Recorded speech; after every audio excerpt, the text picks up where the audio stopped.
All right.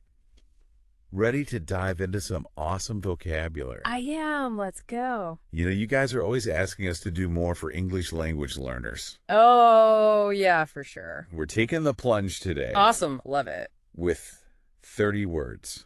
30. Yeah, from the Oxford 5000, Okay. Group 11, Gotcha. words 301 to 330. Nice. And we're not just going to define them, give you Yeah. the dictionary definition. We're going to give you 3 example sentences for each word so you can actually see it used in context. That's the best way to learn. Right. So you can really start using these in your everyday life. Yeah, and sound like a native speaker. Exactly. And of course, I am here with our vocabulary expert extraordinaire, Well, I don't know about all that, but I am happy to be here. who always makes learning new words fun and exciting. I try. It is fun. So are you ready to get started? Definitely. Let's do it. Okay, first word is collaborate. Okay. Collaborate.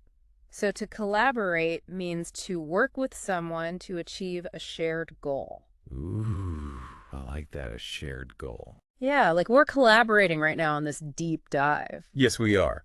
That's a perfect example. Okay, so for example, chefs in a busy kitchen often have to collaborate to prepare all the dishes on time. Oh, that's a good one because everyone has their own little station.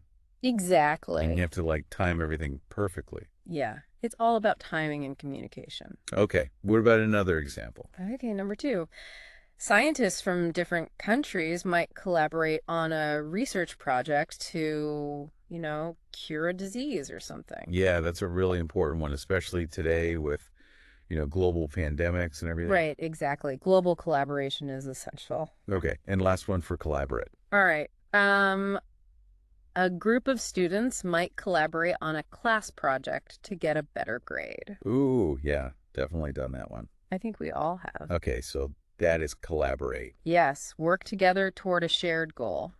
Awesome.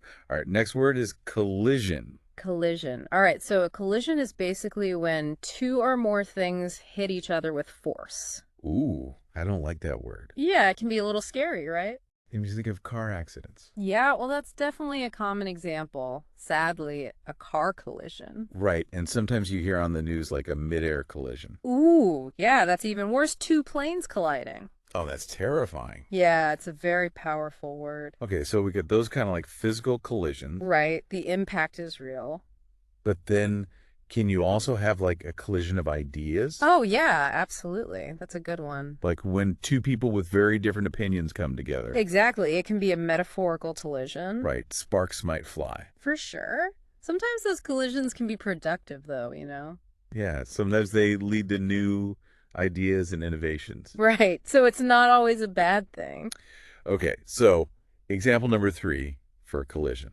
Okay, how about in physics, you can have a collision of subatomic particles. Whoa, okay. So we went from cars to planes to tiny particles. That's the beauty of language. I like it. All right, so we talked about collaborate, working together, Yeah. and then collision things hitting each other. Right. So now let's move on to collective. Okay, collective.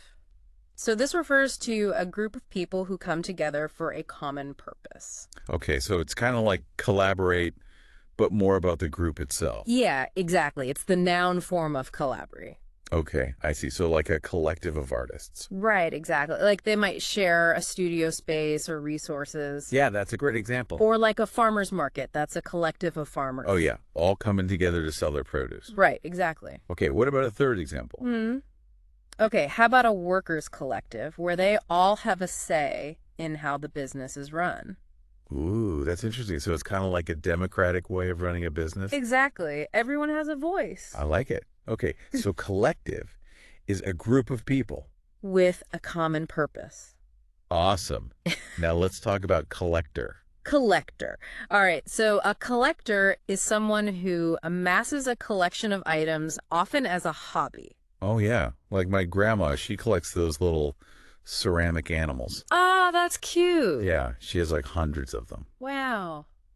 It's dedication. I know, she has shelves and shelves of them. That's amazing. Okay, so example 1, my grandma is a collector of ceramic animals. Perfect. Okay, what about another type of collector? Well, some people collect stamps or coins. Oh, yeah. My dad used to collect stamps when he was a kid. Yeah, it's a classic hobby. Okay, so example 2, he was a stamp collector. Exactly. Okay, and what about a third type of collector? Okay, how about someone who collects vintage records? Ooh, yeah, that's a cool one. Yeah, they have those big vinyl records. Yeah, and they have that like warm sound. Exactly. And they're often beautifully designed. So example 3 is a vintage record collector. Perfect. All right, so collector, someone who collects things. Often with passion and dedication. Okay, now let's move on to a word that has a lot of historical significance. Colonial. Colonial. Okay, so this word relates to a period or system where one country establishes and maintains control over another territory, often exploiting its resources and people. Oh, wow, that's a heavy one. Yeah, it's a very loaded term with a lot of baggage. Yeah, because it often involves, oppression and injustice. Right, exactly. Colonialism has had a profound impact on the world, both positive and negative. Yeah, for sure. Okay, so example 1. The 18th century witnessed significant colonial expansion by European powers. That's a good one. That was a time of major colonial activity. Okay, and what about a more modern example? Okay, well, the legacy of colonialism continues to impact many countries today. Right through things like political systems and economic structures. Exactly. The effects are still felt today. Okay, so example 2 is the lasting impact of colonialism. Perfect. Okay, and for a third example, we could say the colonial architecture of the city reflects its history. Ooh, yeah, I like that one because you can actually see the physical remnants of colonialism. Right, exactly. The buildings and streetscapes tell a story. Okay, colonial, relating to colonies. And their impact. All right, now let's add some color to our vocabulary with the word colorful. Colorful. I like this one. This describes something full of bright colors or something exciting and interesting. Ooh, I like that second definition. Exciting and interesting. Yeah, it's a very versatile word. Okay, so example 1. A rainbow is a colorful display of light. Absolutely. It's the classic example. Okay, and a more metaphorical example. How about her personality is as colorful as her wardrobe? Ooh, I like that one. So it's like vibrant and full of life. Exactly. Okay, and last example for colorful. Okay. The city's nightlife is known for its colorful characters. Ooh, yeah, like a mix of all sorts of people. Exactly. Full of diversity and excitement. I like it. So colorful, full of color or full of life. Exactly. All right, now let's talk about those who share their perspectives with the world columnists. Columnists. Okay, so a columnist is a journalist who writes regular articles, often expressing their personal opinions on specific topics for newspapers or magazines. Oh, yeah, I love reading those opinion pieces. Yeah, they can be really thought-provoking. Okay, so example 1.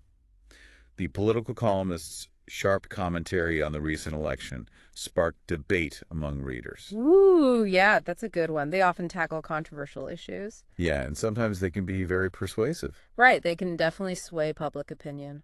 Okay, what about a different type of columnist? Well, you can have a food columnist who writes about restaurants and recipes. Ooh, yeah, those are fun to read. Yeah, I love reading those. Okay, so example 2, the food columnist recommended a new restaurant. Perfect. Okay, and for a third example, we could say the fashion columnist gave tips on how to dress for spring. Ooh, yeah.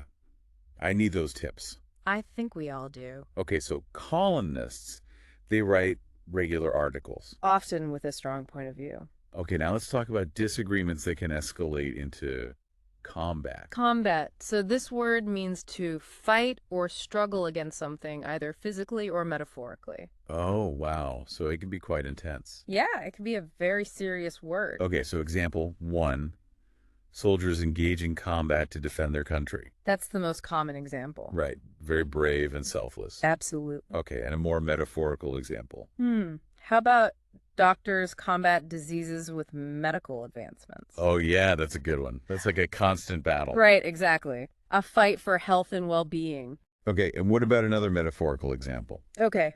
Activists combat social injustices through protests and advocacy. Oh, yeah, that's so important, fighting for equality and fairness. Absolutely. They're on the front lines of social change.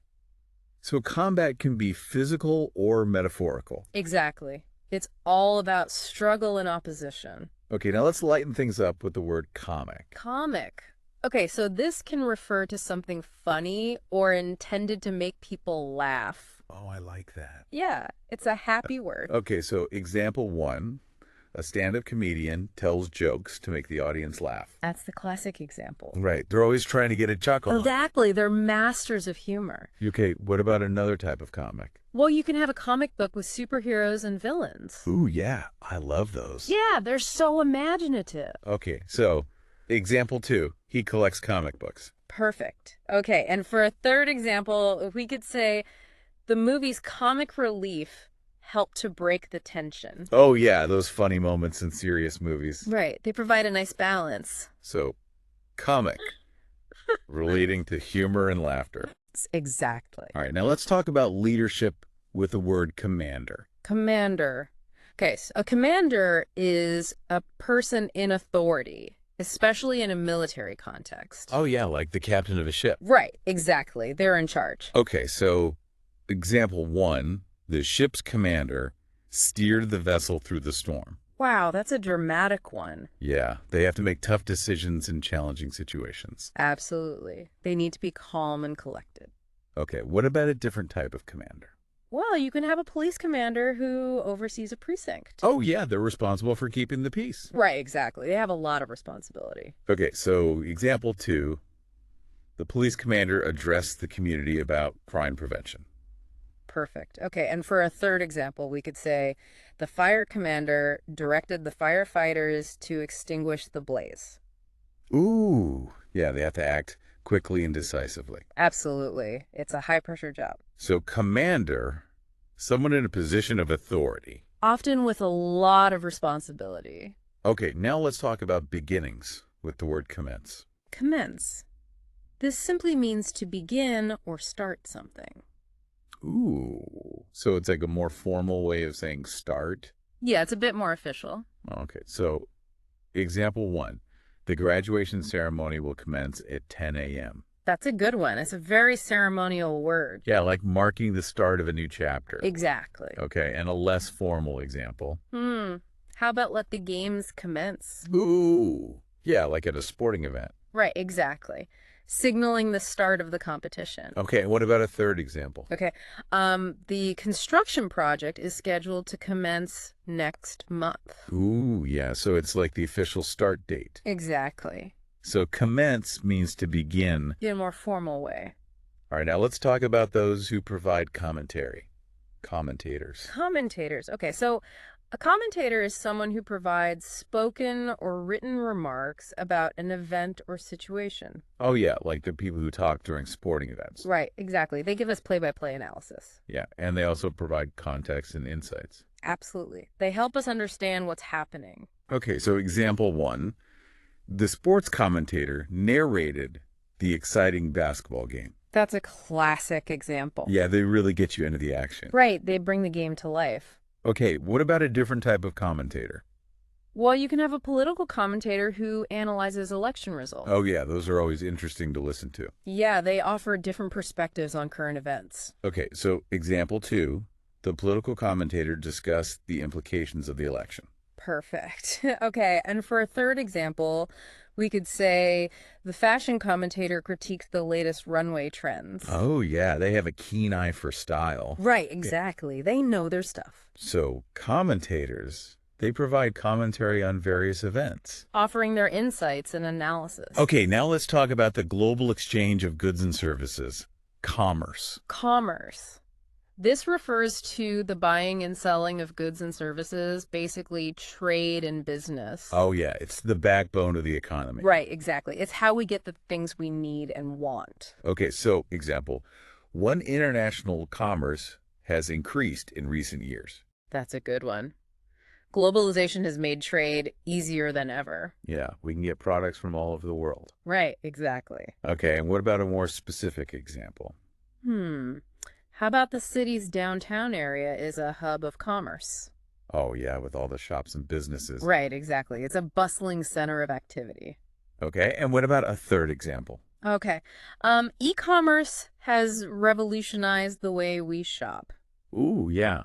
Buying things online is so convenient. Absolutely. It's changed the game, So commerce, the exchange of goods and services. driving the economy. All right, now let's talk about someone who oversees a particular area, commissioner. Commissioner.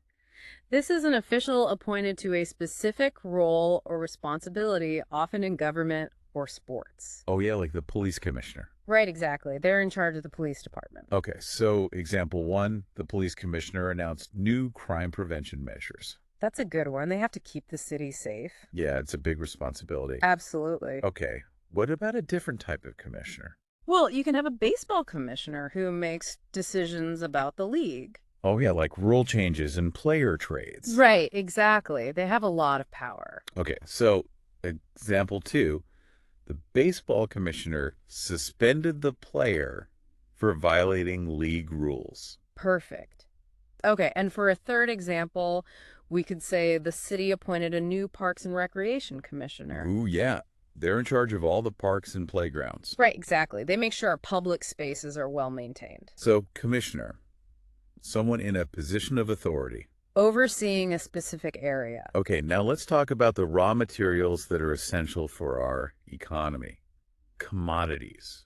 Commodities, these are raw materials or primary agricultural products that can be bought and sold. Oh, yeah, like oil and gold. Right, exactly. They're traded on global markets. Okay, so example one, the price of oil is a major factor in the global economy. That's a good one. It's a very volatile commodity. Yeah, the prices go up and down all the time. Exactly. It's all about supply and demand. Okay, what about a different type of commodity? Well, you can have agricultural commodities like wheat and corn. Oh, yeah, those are essential for food production. Right, exactly. They're used to make bread and other staples. Okay, so example two, the farmer harvested a bumper crop of wheat. Perfect. Huh? Okay, and for a third example, we could say the country's economy is heavily reliant on the export of commodities. Ooh, yeah. Some countries have a lot of natural resources. Right, exactly. It's a major source of income So commodities, raw materials, and agricultural products. that are traded globally. All right, now let's talk about a political and economic ideology, communist. Communist. Oh. Okay, so this refers to a political and economic system that advocates for communal ownership and the absence of social classes. Oh, wow, that's a big one.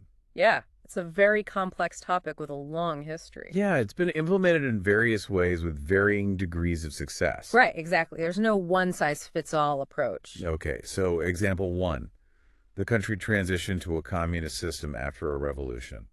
That's a common scenario. Yeah, there's often a lot of upheaval involved. Okay, and what about a more theoretical example? How about in a communist society, everyone would have equal access to resources? That's the ideal. Yeah, but in practice, it's often more complicated. Right, there are always challenges. Okay, so example three is the principles of communism have been debated for centuries. That's a good one. It's a topic that continues to spark discussion. So communist, relating to a political and economic ideology. With a focus on communal ownership. Okay, now let's talk about someone who provides companionship. Companion. Companion. This is a person or animal that provides friendship and company. Oh, I like that. A furry friend. Yeah, our pets can be our best companions. Okay, so example one. My dog is my loyal companion. Oh, that's sweet. Yeah, he's always there for me. Dogs are the best. Okay, and what about a human companion? Well, you can have a travel companion who shares adventures with you. Oh, yeah. That's always fun to explore new places with someone. Right, exactly. It makes the experience more enjoyable. Okay, so example two. She met her travel companion while backpacking through Europe. Perfect.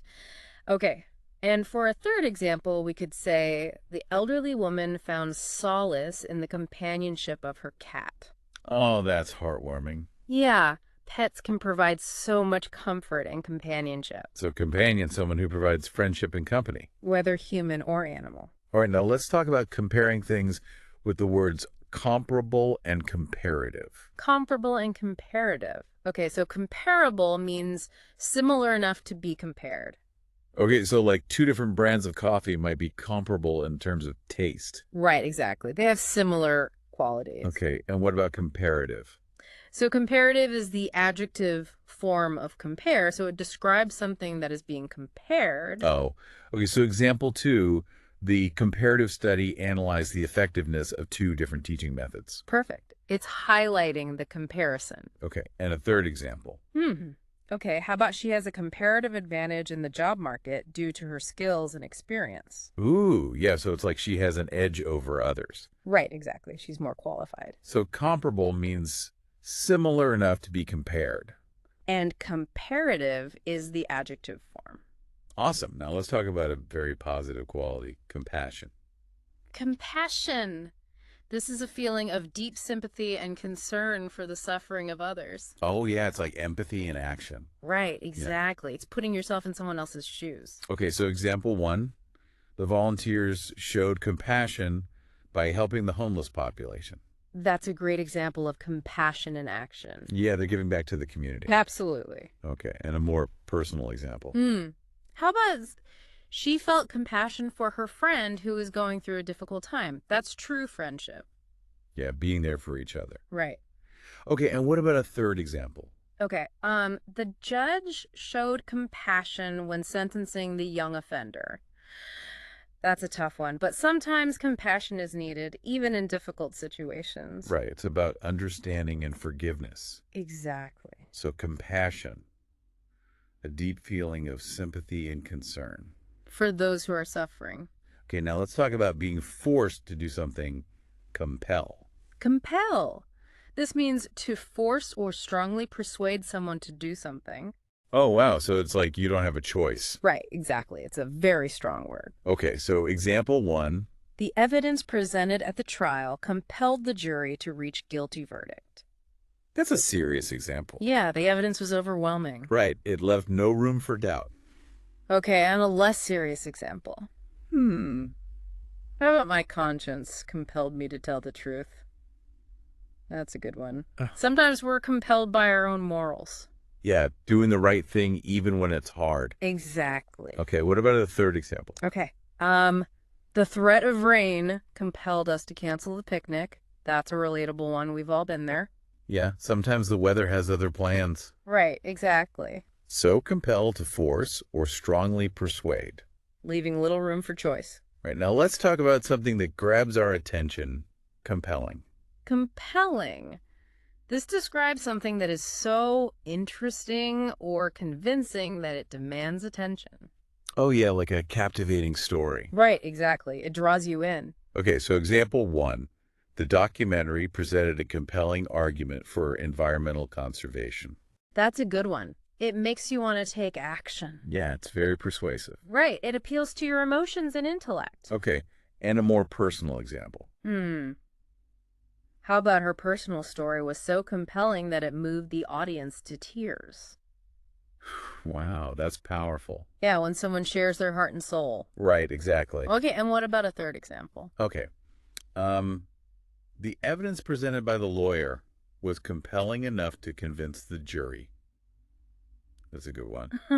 It's all about being persuasive. Yeah, building a strong case. Exactly. So compelling, something that demands attention. Whether it's a story, an argument, or a piece of evidence. Okay, now let's talk about making up for a loss. Compensate. Compensate. This means to give something, typically money, to make up for a loss, injury, or inconvenience. Oh, yeah, like when you get injured on the job. Right, exactly. Workers' compensation. Okay, so example 1, the insurance company compensated the homeowner for the damage caused by the fire. That's a common example. Yeah, it helps to cover the costs of repairs. Right, exactly. Okay, and a less serious example.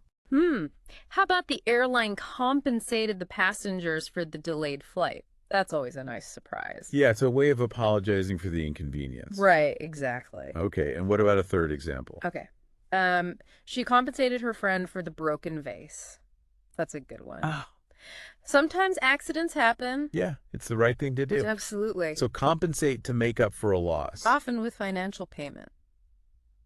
All right, we're in the home stretch. 2 words left.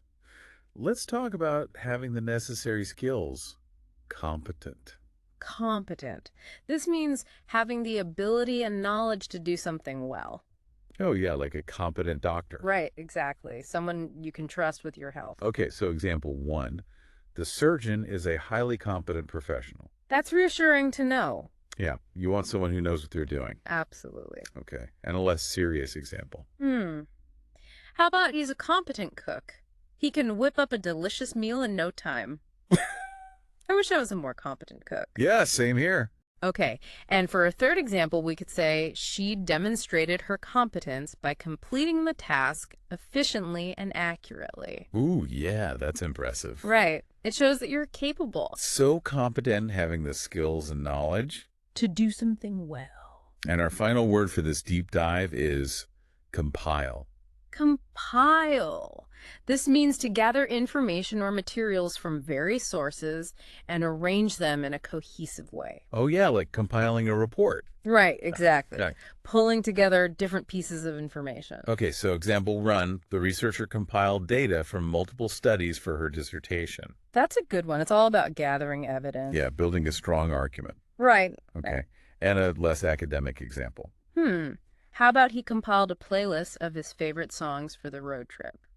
Ooh, yeah, that's a fun one. Yeah, gotta have good music for a road trip. Absolutely. Okay, and what about a third example? Okay, the librarian compiled a list of recommended books for summer reading. That's a great resource for book lovers. Yeah, finding new books to explore. So, compile, gathering, and arranging information. Creating something whole from different parts. Wow, we did it. We did. 30 words. 30.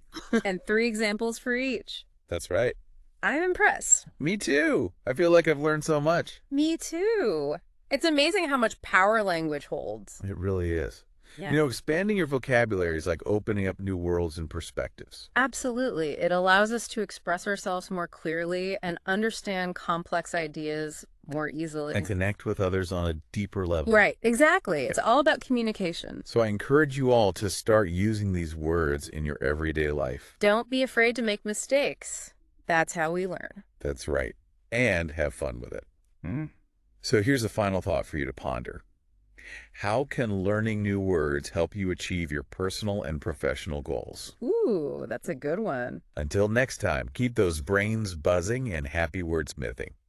Bye, everyone. See ya, Keep learning. and keep diving deep.